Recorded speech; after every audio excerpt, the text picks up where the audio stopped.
ज्यादा पूजा पाठ करने वाले लोग हमेशा परेशान क्यों रहते हैं? आइए इस कहानी के माध्यम से जानते हैं। दोस्तों, अगर आप भी हमारे YouTube चैनल पर नए हैं, तो भक्ति वचन को सब्सक्राइब करें और बेल आइकन को दबाना ना भूलें। साथ ही वीडियो को लाइक जरूर करें। तो आइए हम बात करते हैं। किसी नगर में एक निर्धन व्यक्ति रहता था। वह हमेशा दुखी रहता था और हमेशा उसे इस बात की शिकायत रहती थी, ईश्वर की इतना पूजा करने के बाद भी उसे कुछ न मिला। जब भी वह पूजा करता था, भगवान के समक्ष अपनी विनती करता था और कहता था, हे प्रभु, मेरी पूजा में कहाँ कमी रह गई जो आप मुझे इतने कष्ट दे रहे हैं? कौन सा ऐसा मैंने पाप कर दिया है जो उसके बदले में आप मुझे इतने दुख दे रहे हैं? क्या मेरा पूरा जीवन इसी प्रकार दुख में बीतेगा? रोजाना यही बात पूजा करने के समय प्रभु के सामने कहे और रोने लगे। आखिर एक दिन भगवान को उस पर दया आ ही गई।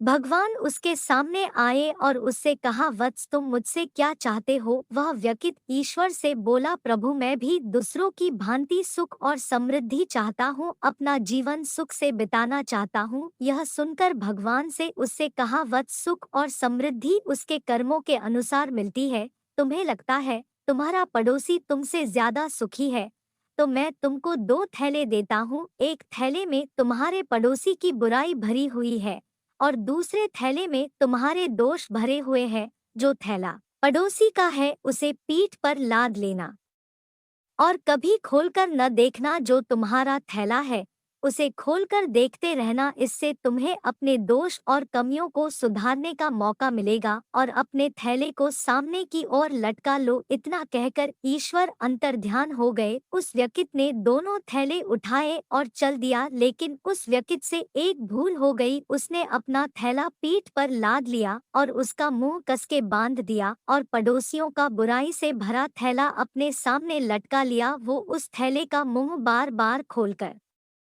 देखता रहा और दूसरों को भी दिखाता रहा। इससे जो उसने वरदान मांगे थे वो उल्टे हो गए। जब वरदान उल्टे हो गए तो अब उन्नति की जगह अवनति होने लगा। अब उसको पहले से ज्यादा दुख मिलने लगे। दूसरों की बुराई दिखाने की वजह से लोग उसे बुरा कहने लगे। यदि यही व्यक्ति दूसरों की बजाय अपनी बुराइयां दूसरों को दिखाता तो वह बुराइयों को सुधारता और उसको उन्नति मिलती, लेकिन उसने अपनी बुराई की बजाय दूसरे की बुराई दिखाने लगा। इससे ये सीख मिलती है, यदि इंसान दूसरों की कमियां निकालने की बजाय अपनी कमियां निकालकर उनको ठीक करने का प्रयत्न करे तो वो हमेशा तरक्की करेगा। कभी भी उसके हाथ निराशा नहीं लगेगी। मैंने काफी लोगों को देखा है, ईश्वर की पूजा सुबह करेंगे, शाम को किसी जीव एवं जंतु को पकाकर खाएंगे, फिर सुबह भगवान के सामने बोलेंगे, मैं बहुत दुखी हूँ। अपनी बुराइयों को पहचान ले, उसे ठीक करने का प्रयत्न करे। इसलिए कहा गया है, मन चंगा तो कठौती में गंगा। थैंक्स।